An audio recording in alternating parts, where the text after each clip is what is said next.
Hello, and welcome to another edition of Heavy Hands. I'm your host, Mr. Connor. With me, as always, my dear friend, Dr. Phil. What's up? Not much, Doc. Except UFC 317. At least it was up until recently. And now it's down. It's down in the books. We talked about this card, Phil, last week as a bit of a gamble on the part of the UFC brass and matchmakers, putting the better part of their limited roster of bright, shining, young stars or potential stars out there. And with the exception of Ilia Topuria in the main event, not putting them in easy fights. Not that that was expected to be easy, but we were fairly confident that we liked the matchup for Topuria, right? But we also had Joshua Van on this card, the youngest actually good fighter perhaps in the UFC. We had Peyton Talbot on this card, both of them in difficult fights. And I gotta say, I think the gamble paid off. Yeah, hell yeah, undeniably. Because this was not only a very just overall fun, exciting night of fights, a really great pay-per-view of a kind it does not feel we've gotten in some time, but as a showcase for these young rising talents, they all won, and they all won impressively. So hey, just goes to show, kids, gambling is good. You will win. Yeah. I mean, yeah, as you said, like, not only was this just a great card, it was one that left you looking forward to things. Exactly. You weren't just sitting there thinking, that was great, and now it's done. As, for example, it would have been the answer had John Jones ever actually fought Tom Aspinall. Whoever had won that fight would have been looking out at the same bleak landscape that Tom Aspinall finds himself looking at right now. Yeah. But now, for all these fighters, you know, Peyton Talbot you get to see how far he can climb in an incredibly stacked division. Joshua Van is potentially, you know, heading straight into a title shot. Ilia Topuria has at least 3 matchups which are all enticing in various different ways. He's got, like, depending on who you are, he's got, you know, Arman Tsarukyan for boring people who like people to earn their shots. He's got Islam Makhachev for, like, the clash between what is essentially the pound-for-pound number 1 and 2. Mm-hmm. And he's got Paddy Pimblett for the really, really silly fight. Paddy Pimblett for us. For so many people. So many. You know what I was surprised by? And we're going to get into, I think we're going to try to get into basically everything on this main card, because Alexandre Pantoja also continued his crusade to be seen as a legitimately good champion, with successful results, for him as well. But I was surprised, Phil, because they're going to try to make the Paddy fight happen. I mean, they should. I mean, they would, to be fair, like, even though I am boring, people should get shots when they deserve them, man. It does feel like it would sort of be promotional malpractice to have someone like him, like, genuinely sort of almost make it to a title shot on merit. Yeah. Well, I mean, this is as good as they're going to get. Come on, man. Don't put him in against Arman or something. Dana did immediately come out and say, like, we're not going to Spain or whatever, you know, like, presumably the Spanish government is not willing to throw millions and millions of dollars at him to have an event there. Mm-hmm. But they do have a continuing relationship with whoever's paying them to host events in the UK. Yes. Right? So, and like, for example, they fucked up the Yair Rodriguez, Diego Lopez thing because they want Yair Rodriguez in a title fight, presumably in Mexico or on Cinco de Mayo or something, right?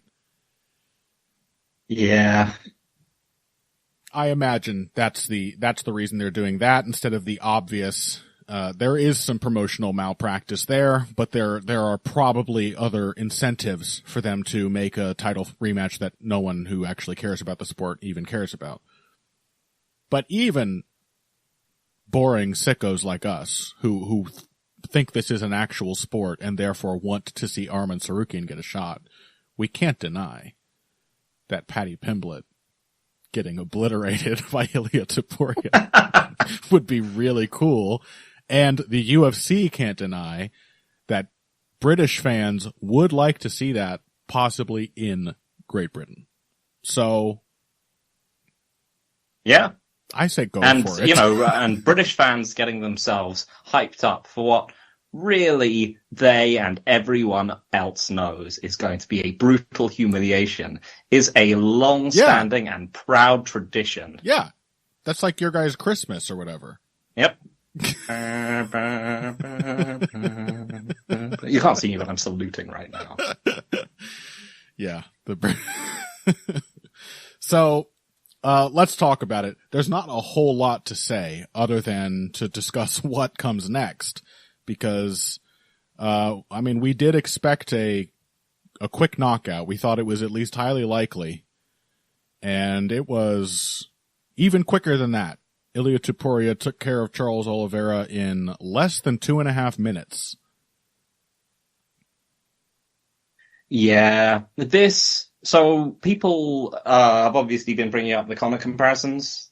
They both Ilia and Conor were almost the same age, I believe, when they took their second belt up a weight class. Both when they won at lightweight. Which I found oddly depressing, because I was like, man, Conor fell off quickly after that. But, you know, I don't think Ilia is Conor. He's already defended a belt, for example. Yeah. But yeah, the other thing about it that I was thinking is, as impressive as both of those fights were and as meme-worthy as they were and all the things that came out of them, I had very similar reactions to both of them, which is that when the fights were booked, I was like, the champion at lightweight, or in this case, the former champion at lightweight, is going to get smoked. Like, this is a terrible matchup. I don't think I'm going to learn much from this, because I fully expect him to get absolutely torched. Like Eddie Alvarez, again, you know, I watched stuff like, you know what made me realize that Eddie Alvarez was doomed? Watching him struggle massively against Katsunori Kikuno. I was just like, man, Eddie's just never been good at fighting from range. And yeah, no, it's just like, Conor's just going to rip his head off. I just don't think I don't think I'm going to see much here. And yeah, there wasn't much to see. It was a very impressive version of sort of what I expected to happen. And the same is true here. Less for stylistic issues like Conor versus Eddie. Although, you know, I think Topuria would always be incredibly troublesome for Oliveira. I agree, yeah. But it's a combination of those things. Just a deadly pocket puncher with an excellent grasp of range, who is extremely good at getting into the pocket where he can deliver really fast, powerful punches. That would never be a particularly friendly matchup for Chucky. Yeah. I mean, you can just look at Topuria setting up a knockout on Max Holloway, a far faster, more defensively aware, and frankly durable fighter than Oliveira. And you'd just be like, well, if he can do that to him, he can almost certainly do it to Charles Oliveira. Right. Yeah, what do you got? Go on. Yeah, that was kind of it. I think, yeah, the main questions were like, how is he going to look in the clinch? And I think the answers there are strong, which is good. Yeah. Mostly just looking to disengage. I mean, you know, I think it's still worth considering what happens if and when he fought a, like, someone who's more nuanced in terms of working their clinch and grappling games, of which I'm obviously referring to like Islam. Islam Makhachev, yes. Yes, who is an incredibly good at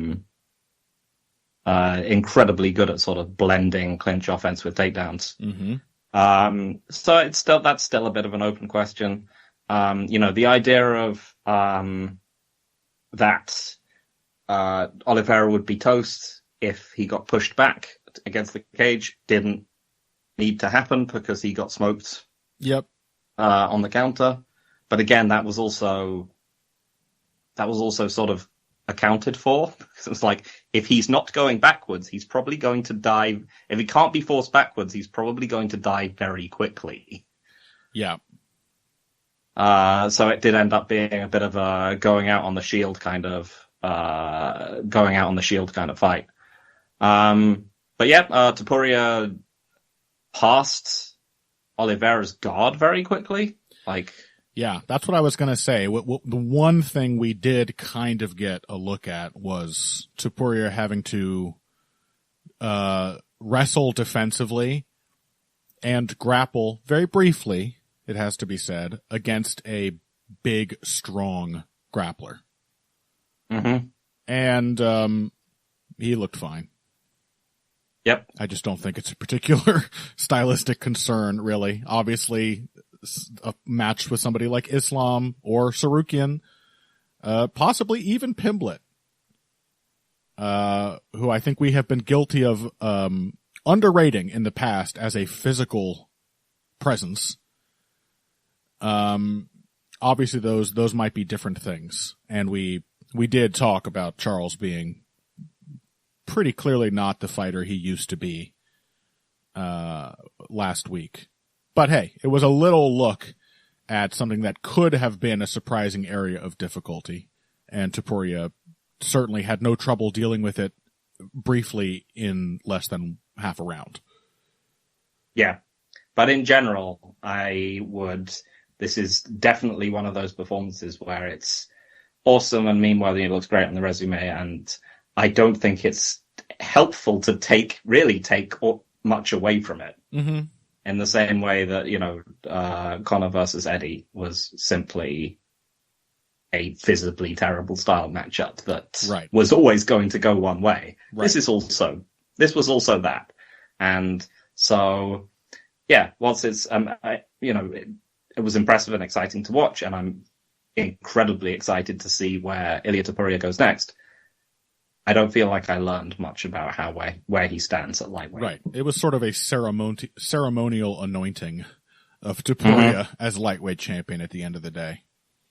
Yeah, you get to fight an all-time action fighter who's, thrilling and everyone knows and loves them, but they're also just a layup, just like Conor. Yeah, I will say people listening to this should go check out the stuff that Ryan Wagner is putting out at the moment, because he's had a lot of interesting things to say about what makes Ilia Topuria such a great puncher. Not just in terms of the power of his shots, which is obviously considerable. You should have known that when he knocked out Max Holloway. By the way, how well is that Josh Emmett fight aged for Josh, huh? Looking at Topuria. How well has the Bryce Mitchell can't be touched montage that Jack Slack made of Bryce Mitchell touching up Ilia Topuria aged. Yeah. But Ryan was also talking about, the thing that stood out here was the way Topuria approaches exchanges in the pocket. He is a very, he has defense, and his defense, I think, has only gotten better. And I'm sure we would have got to see some really cool slips and counters and pivots had this fight gone on any longer. But his eye for openings in the pocket is really remarkable, and is what stood out about this opening sequence. He's got, again, didn't even really try to pressure Oliveira. He was happy to just let him walk onto his jab and keep turning him. And then, he jabs, hits him with a feint. I think he jabs the body once. And then Oliveira, tries to do some, frankly, typical MMA fighter striking. Because, like many MMA fighters, he is accustomed to people running away when he starts surging at them. MMA fighters are very prone to turn taking, and given that it is difficult to defend while remaining in range, they tend to get really far away as quickly as possible. And so Chucky hits it's like a jab feint, and then he's preparing to you can tell he's preparing to shift through on a right hand. And expecting, I suppose, to chase Topuria down and catch him with the left hook or something. And Topuria, who has been working his jab and is in a perfect position, sees the jab feint and there's no need for him to know what's coming next. He's in a good position. He feels the distance is about to close for him. And he just sits down and shoots a short right hand right down the middle. It's Oliveira in the blitz he was going to attack with was just a glint in his eye at this moment. He has not even gotten going yet. And he just, in the process of throwing his first punch, which I believe was going to be a throwaway anyway, runs fully into this laser-focused shot from Ilia Topuria. That is one of the things that is special about him. And something we might be able to talk a little more about when we get to Joshua Van, who, by the way, also dealt with Brandon Royval's clinch much in the same way that Topuria dealt with the brief clinches from Oliveira, which is to say, did he look like a great clinch fighter? No. But he looked strong and he wanted to pummel you for trying to clinch him. So, yep. And if you're capable of making that work, that can take you a long way if you know that anytime the opponent comes into that bubble of space and you know your position is good, you can just keep your eyes on the target and meet them with hard, forceful shots. Yeah, not a whole lot to take away. Let's talk briefly about what seems to be the matchup they are going to make. I mean, they brought Paddy into the cage, so they are leapfrogging Arman. And I get it. Dana has since, in, classic don't believe his lies fashion, said, I'm really, really upset that they did that. They shouldn't have put Paddy in the cage. They said lots of not. Come on, man. Come on. Well, I mean, we can talk briefly about the prospect of an Arman or Islam fight as well, but let's just talk about, on the off chance it doesn't happen, I want to talk about Ilia versus Paddy very briefly. I mean, you posted the GIF. I did. That's it. I did. That's finally the GIF will become real. I mean, how different compared to the undeniable growth in striking ability that we saw from Pimblett against Michael Chandler. How different an opponent is Ilia Topuria from that man that Pimblett was allowed to look like a great kickboxer against. The number of times Paddy Pimblett was allowed to just dash through space against a terrified man who was fighting defensively despite having no defensive skills to fall back on. There are so many ways for Ilia Topuria to run him into the exact kind of shot he felled Chucky Olives with. Yeah, because I feel like Paddy Pimblett has sort of been on, and people are going to kill me for being sacrilegious here, he's been on that sort of Chucky Olives evolution, right? Mm-hmm. His main change has been that he's just filled out and he's got much more physically imposing, and he's basically learned how to throw straight shots with decent shot selection, which is a lot of what makes Charles Oliveira threatening. He's just like a big guy who throws sharp, dangerous punches. But yeah, even then, it's nowhere near even what a faded Oliveira really looks like. And none of that has in the same way that like Oliveira remained mostly like a bolt upright, very vulnerable striker his entire career, Paddy's chin still flies in the air with every punch. But yeah, he does seem very durable, and he seems like that's what he's betting on. So he mostly seems to be saying to Topuria, "You're going to put an ungodly beating on me," because he's just like, "I don't get knocked out," and yeah, so presumably it's just going to be a horrific, protracted slaughter like the Emmett fight. Yeah, that seems quite possible. I got a fucking chin on me, lad. A fucking chin? I will say, as you mentioned, Ryan, there's also a great piece by YouTube. There's a YouTube thing by, I think it's Calf Kick MMA and Ghost, who have done a study on Ilia's slipping. And, you know, how he is essentially incorporating his defense into his strikes and constantly, loading his weight, which allows him to be, be in position to strike with power in situations where many other fighters are not. And yeah, that is one of the things which, as you said about both the Charles KO and I think also the Max KO, is that both of those situations are ones where most MMA fighters would be retreating. Yeah. Or trying to get out. We've talked a lot about how people tend to let their opponents off when they're by the cage. But yeah, the Max knockout, Topuria is getting very close. He's very close to getting counterpunched when he knocks out Max, but he isn't, because he's in the right position and he just finishes him instantly. Yeah. It's the kind of position where there's a chance I could get hit, but if I hit you, you're dead. You have nowhere to go. And so yeah, it should be a slaughter, but I'm still wondering whether I should double down on my tweet from ages ago where I was talking about how Paddy Pimblett was going to take over the division now that Khabib was gone, and whether I should just start talking about how Ilia's been feasting on old washed up opponents and now he's got to fight, a real Scouse warrior in his prime, and I should just lean into it. You should. If they make that matchup, it'll be the first episode of Heavy Hands where one of the analysts is just fully doing a bit analysis. just insincerely making up every reason why Pimblett might win. Oh, this is what I was going to say before. This surprised me because I said on Twitter, obviously, no one wants to see Arman fight for the title more than me. The man has more than earned it. I still want to fucking see that Makhachev rematch, which maybe now is just never going to happen.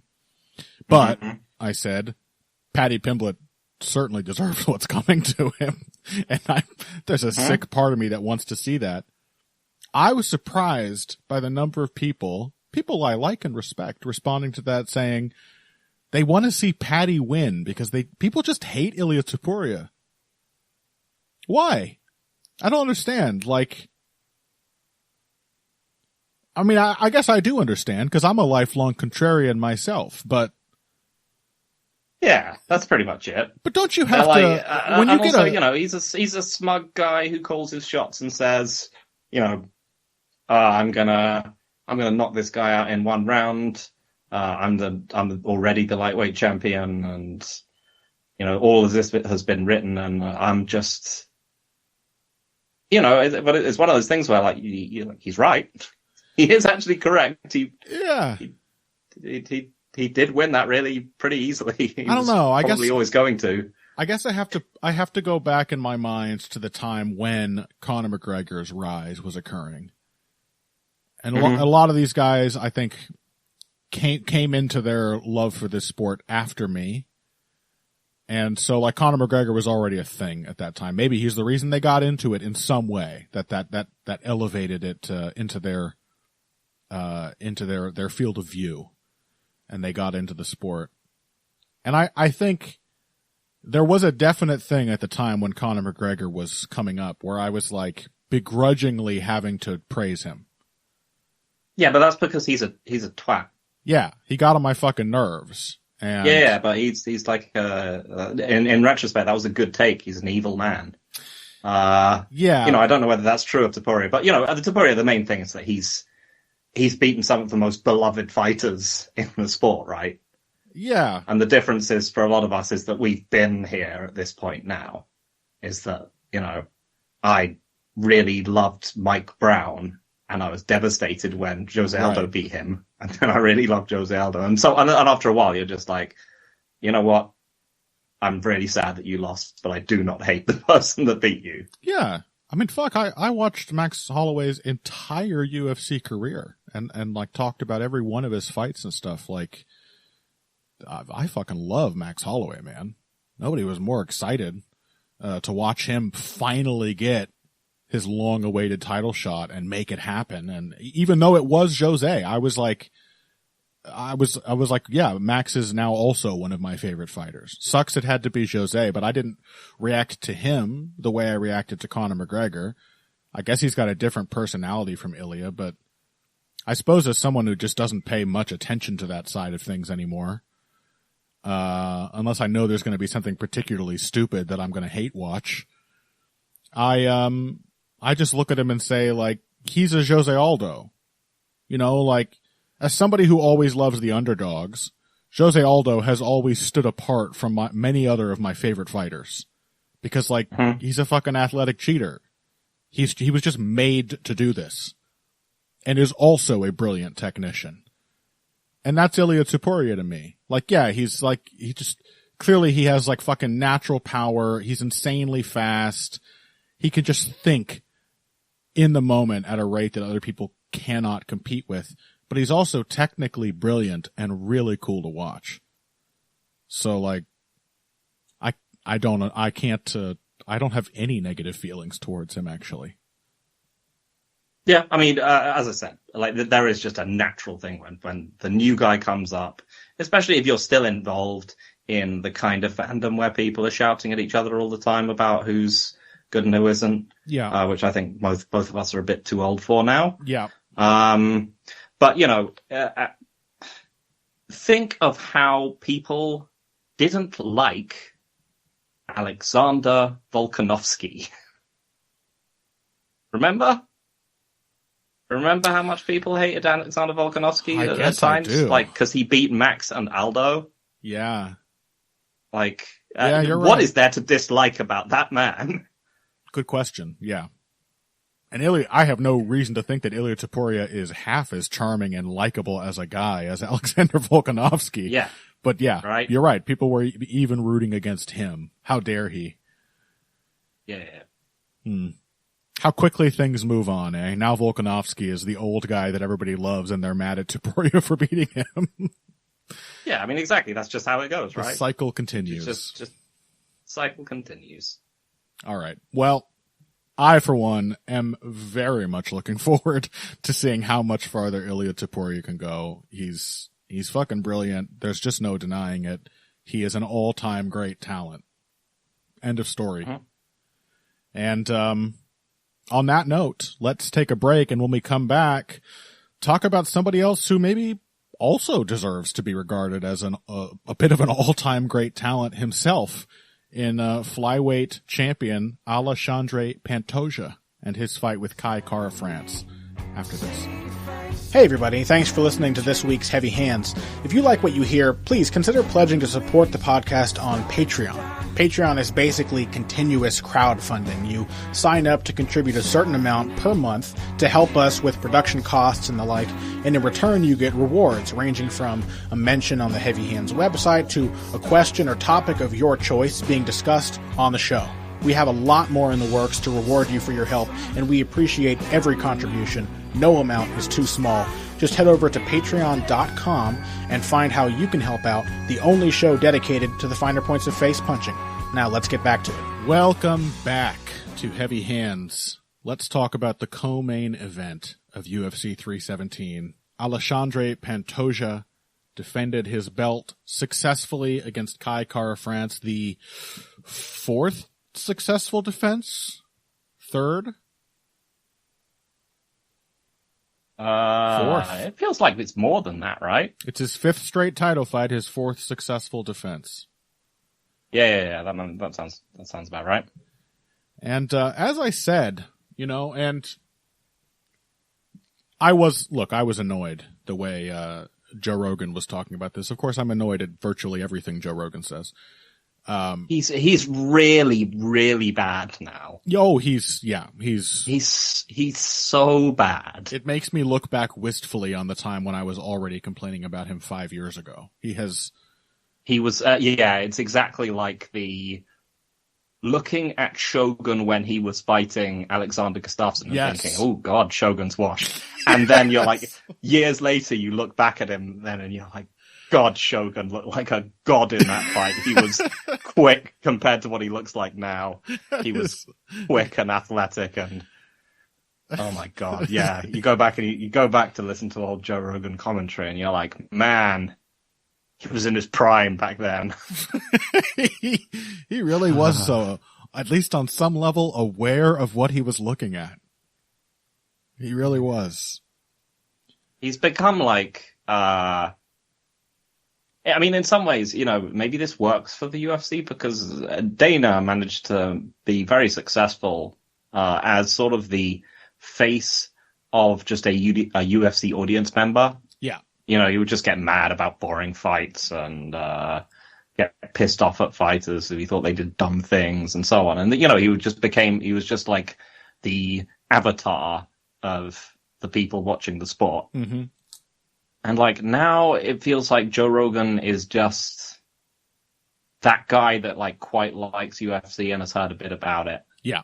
And trains on the side. And he just comes in and he just says what everyone already knows about Peyton Talbot or, yep. You've never really watched anything apart from highlights kind of thing. Mm-hmm. Which is how he researches to the extent that he researches. That man is watching YouTube highlights. Yeah, Dana White was an avatar, and some people who consider themselves hardcore fans will hate hearing this, but an avatar of a certain kind of hardcore fan. Probably the most common kind of hardcore fan, which is somebody who was really into the sport, but still experienced it on a fully libidinal level. Mm-hmm. Yeah, where it was this shit still happens among hardcores today, perhaps more than ever, because everybody's squeezed into Twitter and a couple other platforms, and they're just yelling at each other all the time and posting fucking fan reels of fighters in competition with each other's favorite fighters and so on. And Joe Rogan is the avatar of the modern casual fan. Yep. Just fully. So anyway, the reason I brought this up is, look, I was annoyed to hear him start talking about how Alexandre Pantoja was one of the best flyweights ever, because he doesn't know what the fuck he's talking about. But I think part of why I was annoyed is because I think it's kind of true. Mm-hmm. Alexandre Pantoja is sort of one of the best flyweights ever, in the same way that Eddie Alvarez is undeniably one of the best lightweights ever. Mm-hmm. He's just been at this shit forever. And you just scroll back over his resume and you're like, holy shit. He has fucking fought everyone and beat almost all of them. Davison Figueiredo will stand out as the flyweight thorn in the side of Pantoja's legacy. But and now 4 successful defenses in, as a guy who seemed very much at the start as an avatar of the Drekus age, it's kind of hard to deny now that Pantoja is just a fucking real one. A lot of what he does doesn't look pretty. It doesn't look when you're watching Ilia Topuria fight, for example, ooh, man, every part of this is high level. Of course, when he goes to the ground, you do have that feeling.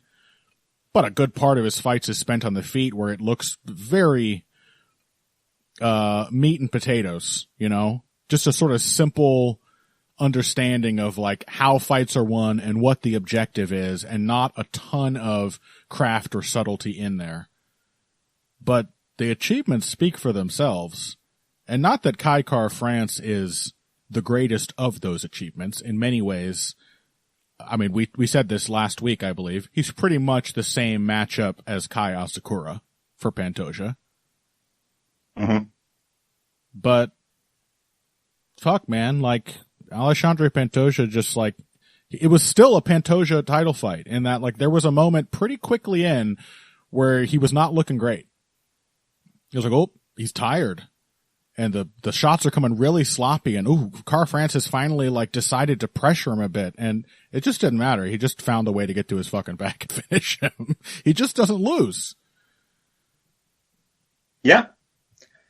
Yeah, I think a big part of this is, like I said, is that I think last week is that he just gets tired in these fights all the time, and he has to gut them out, and people are like, oh man, he just about won that. Yeah. But yeah, it's just the sheer consistency of it. I think, again, like Joe Rogan was like something, oh, has he gassed himself out with so much wrestling? No, that's what happens every single time he fights. He's breathing kind of hard here, isn't he? Okay. That's what annoyed me too. He's calling him one of the greatest ever while talking about him the entire time as if he's never seen him before. Yes. He always looks like that. Literally always. But yeah, like a big part of what makes people, in the same way that Topuria, like, predictably annihilating Charles Oliveira, a big part of what gets people hyped up for fighters is them crushing stylistic mismatches. Mm-hmm. And he just hasn't been able to do that until recently. Except, but he's had a couple fights in a row where he's fought someone who is just not equipped to beat him. And then suddenly, just the tone around Pantoja has just changed. Yep. And it shouldn't really, because it's Kai Kara-France and Kai Asakura, who, as I said, just are not equipped to beat him. Yeah. But that's just the way it is. And that's also one of the perks with being like a long defending champion, is that eventually, sometimes, they'll just throw people up against you. Yep. Where you're just going to look good against them. Yep. Because you gotta defend against somebody. Here's who we've got. I think I saw some, but, other than that, yeah, this is the, Kara-France's bursts of offense can't make the difference fight, right? And I think I saw someone on Twitter who was maybe cracked a bit of the Kara-France code. Mm-hmm. I can't remember who it was, so I'm sorry. But they were just like, he just has really bad defensive footwork.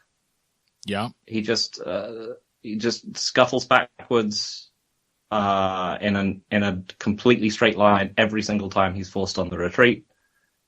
And I was just like, yeah, that does make sense. So just like anyone who carefully forced their way forward, like Albazi, just made him look incredibly, just consistent forward motion made him look incredibly pedestrian. And Pantoja, who brutishly forced his way forward, ran him over into easy takedowns and shit, Yeah. That was.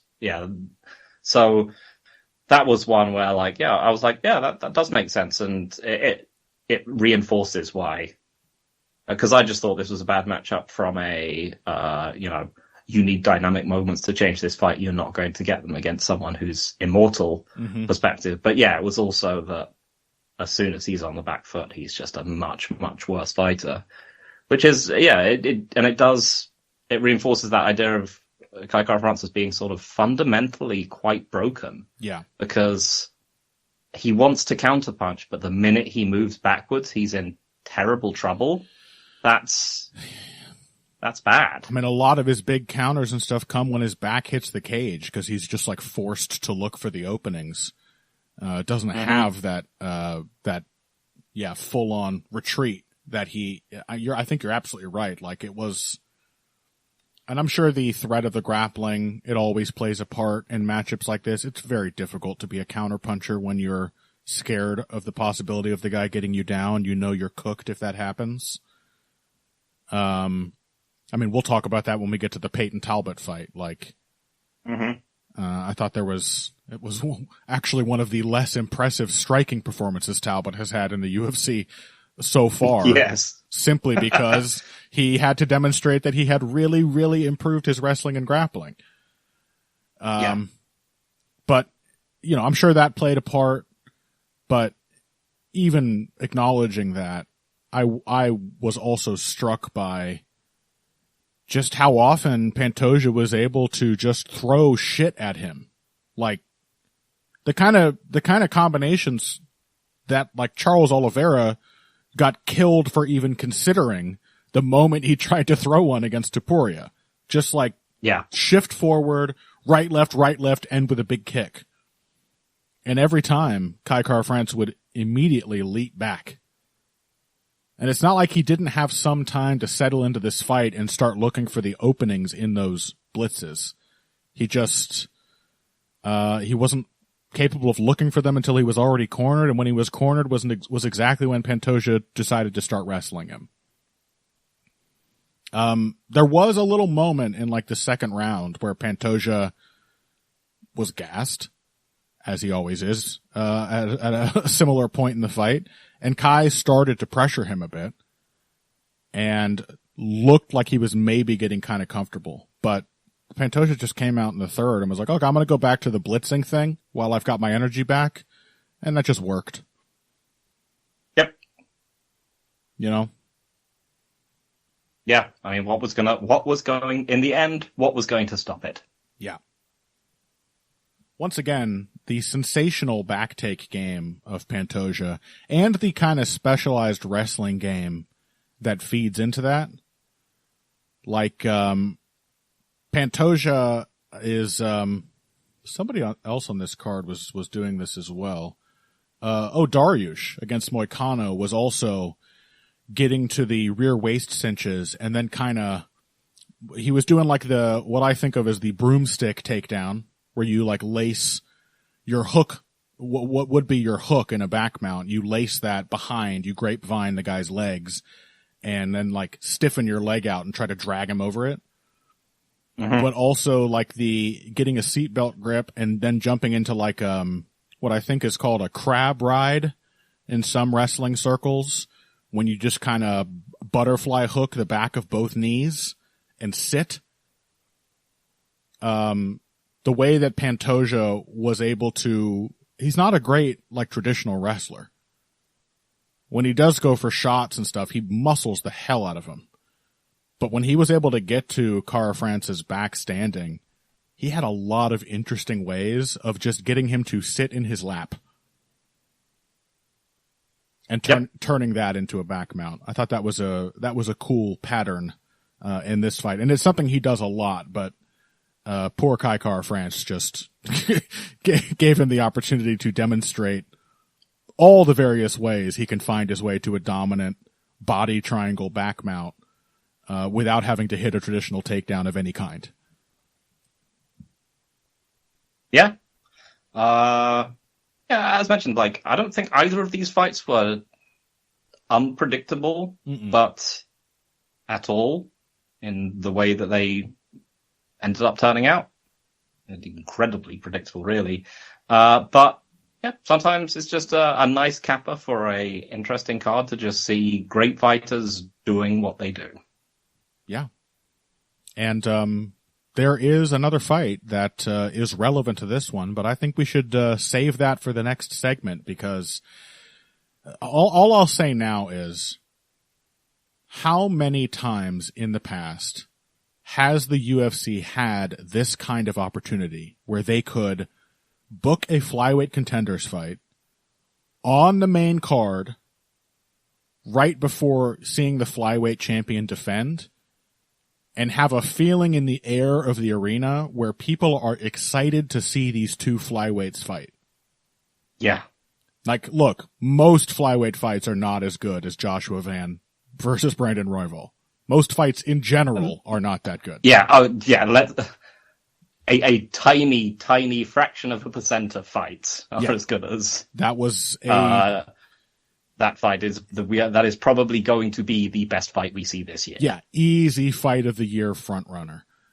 The only mark against it that I can imagine compared to something like JDM Muhammad is the fact that it was only 3 rounds. You know what I mean? Like less opportunity for momentum swings and stuff, but an all-time great kind of fight. But flyweight has a lot of good, fast-paced, exciting fights compared to most divisions. Why is this the first time ever that they have put a flyweight contender fight on the main card underneath a flyweight title fight? It feels like it is. Yeah, it must be. And I think people fucking loved Van versus Royval, and then getting to have Van there to do a little face off with Pantoja. That's how you promote fights. People want to see that now, surely. Yeah. Like I said, it was like a different UFC. Yeah. One with young people and where like classes that are good are promoted. So anyway, I'm looking forward to it, even if, I'm still feeling like, God, I hope they don't ruin Joshua Van, but let's take a break on that note and come back in segment 3 when we can get into the front runner for fight of the year that was Van versus Royval after this. Financial support is fantastic, but there are other, even easier ways to support Heavy Hands. Perhaps the best is by spreading the word. We know our fan base. You're all cool, popular people with serious social media presences. You're tastemakers and trendsetters. Okay, there are 1 or 2 of you that don't fit that description. You know who you are, but no matter what, you can always help us out by telling folks about the show. And you can also give us a positive rating and review on iTunes and Stitcher, things like that. We rely on word of mouth and positive feedback to grow and improve, so thank you very much for your time and your help. Now, back to the show. Joshua Van versus Brandon Royval. I spoke, Phil, to a man last week. Purported to be a wise man. Was he an idiot? Was it Zane? Big dumb idiot. Purported to be a wise man. He said to me, Brandon Royval might be the worst matchup in the flyweight division for Joshua Van. And I bowed my head, and I said, thank you, Master, for your wisdom. In fact, sounds like an idiot. I took that wisdom to my podcast with the aforementioned Zane Simon, who I normally regard as one of the greatest idiots in my acquaintance. And he also was swayed to this supposed wise man's way of thinking. He said, I came into this thinking Joshua Van, but this mentor of yours has a point. And so all 3 of us, me, Zane, and this anonymous man of wisdom, this fool, picked Brandon Royval to frustrate and outfox Joshua Van. And he was revealed as an absolute fucking imbecile of the highest order. Do you know who I'm talking about, Phil? No. Okay, good. It's better for you if we let's just drop that. And what did you think of this fight? I mean, this was sensational, right? Also, I'm going to say something now. Maybe Brandon Royval is actually still the worst matchup for Joshua Van in this division. Now maybe that's an interesting thought. Already beaten his worst matchup. This was absolutely sensational. Like beginning to end. Despite having, very confidently picked Brandon Royval, I didn't really regret picking him when the fight started. And also during this fight, just as many fights do, just had so much in it.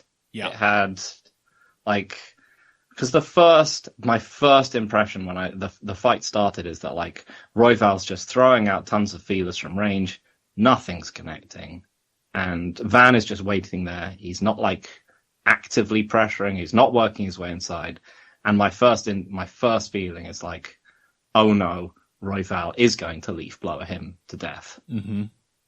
First And 2 then- minutes almost. It was just like Van, pressuring, but very methodically from range, and Royval just throwing. I mean, I think in the first 2 minutes he threw like 80 strikes or something. Yeah. But then, like, they had, I think, but maybe even earlier than that, they had their first exchange where, like, Van just stepped in and just clocked Royval twice. And then immediately the narrative changed. Yeah. And I was just like, oh, and you immediately realize that however else he can beat Joshua Van, it's not going to be just leaf blowering him. Mm-hmm. And I felt, well, that was the one thing here that I felt I should have actually picked up on when we were talking about this, because so much of what was impressive about Joshua Van's fight with Bruno Silva was his counterpunching. Yeah. Bruno Silva, I mean, he had just a myriad of ways of not just like defending then countering, but countering with layers, with combinations. And yeah, as soon as that started to unfold in this fight, I was like, oh God, throwing out like silly bullshit that you don't actually intend to land and just giving Joshua Van this like steady rhythm there's so many ways for him to just come in like consequence free. Just, slip a shot and then just fly in with and the same combinations that were working against Bruno Silva. Van has a great left hook, but what I really like when he throws a 2-1 combination. Instead of the left hook, just comes back with a short straight off the left hand. I think that was one of the first combos that he caught Royval with. And yeah, I was like, oh, Royval is actually just all of this bullshit, which keeps most fighters hesitant and at bay, is in fact just inviting Joshua Van to counter him and giving him all the information he needs to know when to counter. Yeah. But then we quickly, so after that, it became apparent that Royval is going to have to go after Joshua Van. Yeah. And we quickly kind of enter the second phase of the fight, where what makes Brandon Royval actually a very good fighter immediately comes to the fore, which is his insane natural attributes primarily, and his grit. Yeah. Because he is just absurdly durable. Yes. And he is willing to just fight at a pace that is not complex or subtle, and he doesn't have very much shot selection. He's basically, the most complicated thing he's going to do is that he's going to, he will feint his jab and then come with a left hand. He will sometimes, turn off with combinations, and he will sometimes, set up an uppercut. But mostly he's just chasing people down and going 1, 1, 1, 1, 2, 1, 2, 1, 1, 1, feint 2. And none of it is complicated, but it is utterly exhausting. And he is going to just keep doing it until he's won the fight. Again, if he doesn't have to, and in some ways, I respect this, because it is a way of ensuring some career longevity. If he doesn't have to do this and people just get flummoxed by the leaf blower stuff, he won't. What was it? Joshua, go on, please. But Joshua Van forced him to. Yes. He forced him to be actually effective Brandon Royval. And then I was at that point, I was then just like, okay, can Joshua Van at, whatever, 23, can he physically hang with what is an incarnation of modern attribute MMA? Someone who is just, might not be the technically prettiest fighter, but they can just do it forever while soaking up tons and tons of damage. And as it turned out, yes, he can, and yes, he can do it whilst not only not being buried under the sheer weight and volume of strikes that Royval's throwing, but by adapting his way around it. Yeah. Because it was it was tough at first. When there was a significant momentum shift in this fight where Royval looked like he was about to run Van over. Mm-hmm. Was it you, I was going to say, who made the comparison in this matchup to a called it a sort of Carlos Condit Robbie Lawler fight? Yeah. Boy, does Brandon Royval remind me of Carlos Condit. And, yeah. and like fully formed late career Carlos Condit, where like both forms of Carlos Condit, right? Are in there. Because Condit had the Nick Diaz fight where he was doing leaf blower shit. But as he showed, the Robbie Lawler fight was after that, and that was one where he also kind of got punished for the leaf blower shit and had to just start piling stuff on his opponent. And that, yeah, Brandon Royval just finding ways to tack on different little odd beats. Also, like, not taking turns, like consistently stealing Joshua Van's turn when Van would like find a good counter and it would land hard and Royval would just pile back on him immediately before he could reset. Just like, exactly the kind of things you would expect to just break a younger fighter who's been very used to people crumbling under him attacking them. Is that whenever he would land anything hard on Royval would double down, which ended up getting Royval badly hurt for one of the only times I've seen in his career, which wasn't him, just doing the old Kevin Holland rubber body thing and having bits of himself fall off. Yeah.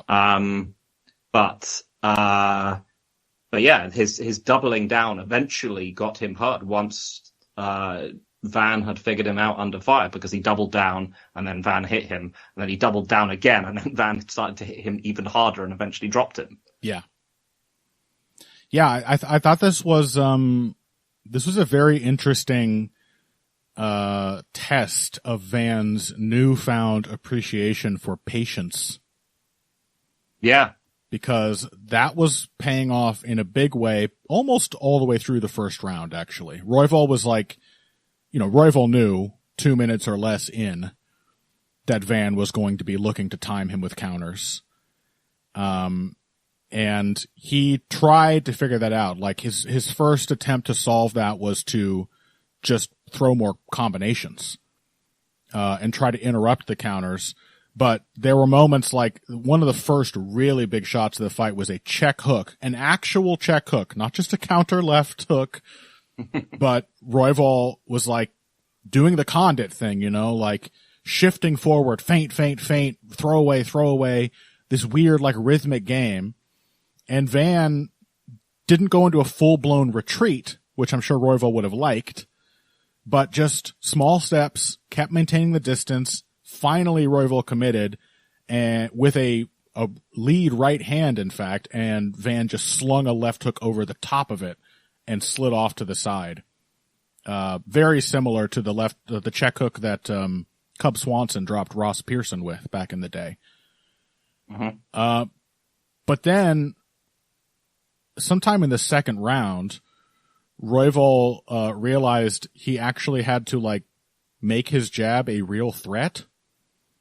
That it wasn't going to be a game of just throwing a bunch of bullshit and trying to surprise Van 4 or 5 beats into the sequence. But what if I just use my reach and pop him in the face since he's hanging back and waiting? And that was the turn. Like, this became a fight where Van was kind of suffering for not really having a range game of his own. He was trying to Chad Mendez, the taller guy. He was trying to use Royval's jab as his jab in a way. Catch it. Okay, I've got the distance, step in. And it became a problem because Royval started stabbing him in the face with that shot. There were sequences where he would land like 4 jabs in a row, just clean to Van's face. And I think another part of this, so on the one hand, too much patience. On the other hand, I felt that Van, he almost dug the hole he found himself in deeper, because I don't think he was able to recognize when it would have been appropriate to simply be defensive. that like the tempi were not on his side, and he was getting overwhelmed. But he's a guy like Topuria who thinks of his defense as something that allows him to land a devastating counter. Mm-hmm. And there was a point in the second round, more than a point, a long phase where he was trying to force those counters. He kept like, okay, he successfully slips a shot, and then he would try to come back and he would just get interrupted because by that point Royval had got his jab working and he was just firing whole combinations right down the middle. And it would have been nice for Van to recognize that, you know, it's not the end of the world to sometimes just be forced to defend for a while and just not get hit. And I think that was what his corner impressed on him after that second round. Like his one coach was pissed. He was like,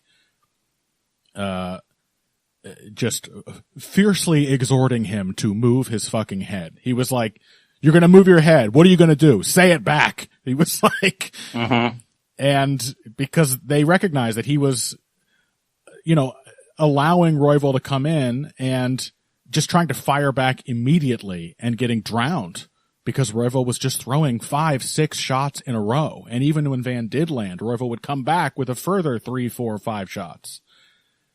And he came out in round 3, and I thought he was a little more defensively sound. He also started using his own jab again, not just trying to let Royval lead and counter him. He also started, this was a weapon that actually came up several times in the fight, but it really made itself known in round 3, that stomp sidekick to the leg. Yeah.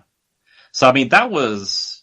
Yeah, that third round itself was a whole story, right? Because, yeah, I mean, even within the third round, that was one of the points when Van looked like he was looking like getting drowned. Like, Royval just cranked up at the beginning of the round, Royval just cranked up the volume as high as he possibly could. And it genuinely looked like Van just might not be able to keep up. And, yeah, I mean, I think... towards the end of the round, there's a couple of things, is that the damage on Royval started to pile up. Yeah. That he hadn't been aware of. And, you know, as I said, as you said, like, there's so many, like, Condit-esque body positions that Royval finds himself in. Like, there's such a sort of classic thing where he's just been hit incredibly hard and his arm goes flailing, and then suddenly he's throwing, like, a chopping overhand right from that position. Yep. You know, and I'm just like, man, that is exactly Carlos Condit. Totally. But yeah, the clinch exchanges where, like, Van would just do the Rick Story and just pummel his body until he left him alone. Yep. And just the fact that, like, so many of those situations where, yeah, like, Royval closing in and completely losing stance and trying to rely on pace and volume, and Van being still in his stance and braced and being able to deliver with power, that started to wear on Royval. Yep. Sort of halfway through that round 3. And then, yeah, right towards the end, he found that stomp kick. And then he was, like, really found it. And then he was like, oh, shit, I can just spam this. Yep. And you just don't get that from many fighters. No. Like, I'm going to be completely honest. Like, finding an adaptation, and particularly finding an adaptation at a point when you are completely stressed and thinking about totally different things. Yeah. Finding an adaptation and sticking to it, you know, because all you're thinking about, your entire world is going to be coming down to Brandon Royval and his gloves flying at your face. Yeah. Like, you are going to be focusing on that to an extent that you simply cannot imagine. Yeah. And then to be able to think outside of that and just be like, oh, I stomped him on the knee, it worked. To have that conscious part of your brain still working is remarkably rare. Yeah. The kind of poise it takes to still be making actual, like, valid adaptations at that stage in a fucking war. Yeah. Is special. Yeah. And he had thrown that earlier in the fight. There's a nice moment in round 1, I think, where he goes for that side kick to the knee and uses it as like a jab to get a really deep outside position on Royval and cracks him with a big right hand. But it became really useful as a shot with serious stopping power to just interrupt every single attack Royval tried to make. Whatever attack he was trying to make, he was going to come in really heavy on his front foot. Mm-hmm. And suddenly that leg was just getting buckled every time he stepped in. Yep. And then he still tried to double down and finally got dropped in the final 10 seconds of the fight because he was just going hell-bent for leather, trying to finally make good on this idea of overwhelming Van, and finally paid for it. One of the better fights I've ever seen, actually. A really just incredible. Great fight. Yeah, absolutely fantastic. So wish it was 5 rounds. Yeah. But even then, I'm just happy with what we got. Just incredible to watch. Couldn't have asked for anything better from either men, really. Yeah. Royval tested to see how he would respond to just, can I beat you easily with nonsense? And then Van said no. And then Royval tried absolutely everything he had available to take Van out. And it didn't work. I mean, to be honest, this is one of those fights where, and also, Royval's a southpaw. Yes, that too. You're talking someone doing that within the context of an open stance matchup. Yeah, which, a southpaw with a jab. We all know that. Yeah. We all know MMA fighters are historically terrible at. I mean, this is one of those kind of performances where I am simply going to pick the younger fighter. If I see it, I will simply pick the younger fighter moving forward. One of those fights where when I see them going in, they have no business winning this fight at this stage in their career. And if I see them winning it, I'm just like, right, you're on your way to the belt. Yeah. That's just it. So, I mean, to a lesser extent, because it sort of was for a belt, one of these things is like Luke Rockhold, Jacare. If you just watch that fight, you're just like, there's no way Luke Rockhold should be in a position to win this fight. He hasn't been doing MMA for long enough. He's up against an incredible grappler. He's just not winning this, and then he does. That's just a world-class fighter. He's just going to win a belt at that point. I mean, he did again. He won the Strikeforce belt, but I was just like, he's probably going to win the UFC belt as well. Max Holloway against Dennis Bermudez. I was like, There's no reason to assume that Max Holloway has developed the level of wrestling skill to beat Dennis Bermudez at this stage in his career. He's like 23 years old, and Dennis Bermudez is incredibly good. And I just shut him down, and I was just like, damn, well, I'm going to pick this guy all the way to the belt then. Even though he didn't actually officially win that one, did he? Yeah, whatever. Yeah. Yeah. You have eyes in your head. You can still see it and go, oh, this guy's the future. Yeah. Yep. And same for Joshua Van. I'm just going to pick him now. Like, if you win fights like that, I'm just going to pick you from that point on. Yeah. It's youthful confidence. You are seeing someone at the peak of their powers, someone who can overcome, what seems like insurmountable stylistic walls. Just, as I said, like, bottomless confidence that can survive adversity. Yeah. Yeah. I think, as much as Pantoja has proved himself to be, one of the best flyweights ever at this point, I'll just pick Joshua Van against him just because he's just the truth. Just looks like the future at this point. Yep. Yeah, I kind of feel the same way. And again, I don't get to say a lot of nice things about the UFC, and I don't know how intentional this is, and I certainly, if they'd listened to me, it wouldn't have happened. So, Yeah. But what a good move to have, the gamble paid off, and they managed to have this fight right before we got to see the flyweight champion. They did a little face-off in the cage, and this should just be done as a rule, right? Like, just have the contender fighting on the main card. I don't care how much you historically hate the division. Put them on the fucking main card so eyeballs see the fight. And if something like this happens, an all-time classic fight, you are going to reap all the rewards of that and have a guaranteed. This will be the first flyweight title fight anyone has ever cared about because of that booking. I was going to say, like, Joshua Van could genuinely be the guy I said this on Twitter. He could be the guy that, like, makes people care about flyweight. Yeah, which they should, because, like I said, not every flyweight fight is like this, but flyweight has a shitload of great fights. It's a very fun division.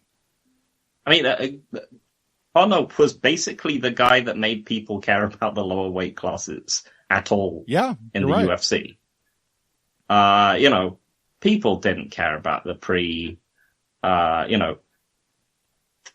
the featherweight division, you know, the transplant from WEC and so on, until Conor came along. It just wasn't a premium division. None of the pre-UFC ones were.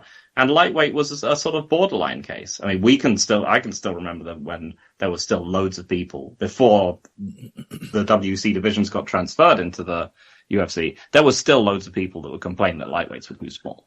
Yeah. It seems absolutely insane at this point, but you know what it is. But yeah, all they need is the right person. And it genuinely looks like Joshua Van could actually be that person. Yeah. Yeah. I've never seen people that excited for a flyweight fight. Me neither. Ever. Yeah. All right. Well, I think that will probably do it for this week's episode of Heavy Hands. We've got nothing coming up next week, which means that next week's episode we will be looking forward to. Oh God, I remember looking at this last week now. Derek Lewis versus Taliesin Teixeira. Hey, at least they're trying to create new heavyweight contenders. Not the worst card I've ever seen. It's another travel card. We've got Stephen Thompson versus Gabriel Bonfim. They're trying to continue the turnover in welterweight. Calvin Kattar versus Steve Garcia is at least sure to be fun. Likewise, Nate Landwehr, Morgan Charrier looks like a great opportunity for either a classically exciting Nate Landwehr fight or for Morgan Charrier to get back on track as a young contender after that largely one-sided loss to Nathaniel Wood. So hey, there's some interesting stuff to talk about on this card. We will be talking to you about it next week. And in the meantime, find us on social media at Evil Greg Jackson. That's Phil on Twitter. And you can find me at Boxing Bush. Also on Blue Sky at King Typo. And I know I have a terrible track record of delivering in a timely manner on these things, but there will be some bonus content from this week's episode. Talking about Peyton Talbot and his development, and talking about Beneil Dariush versus Hinata Moicano. And I am working on something for my Substack about Joshua Van. So no promises. I'm not trustworthy enough to make promises, Phil, but I'm trying, you know. We can't all That's all anyone can ask. We can't all be Joshua Vans, all right? I'm not a fucking prodigy, but I'm trying, goddammit. I'm Jack Shore over here, and in a year I'm going to retire and become a coach. All right. Thanks everybody for listening. We appreciate your support as always. Until next week, if you came here today for the finer points of face punching, you came to the right place. This has been Heavy Hands.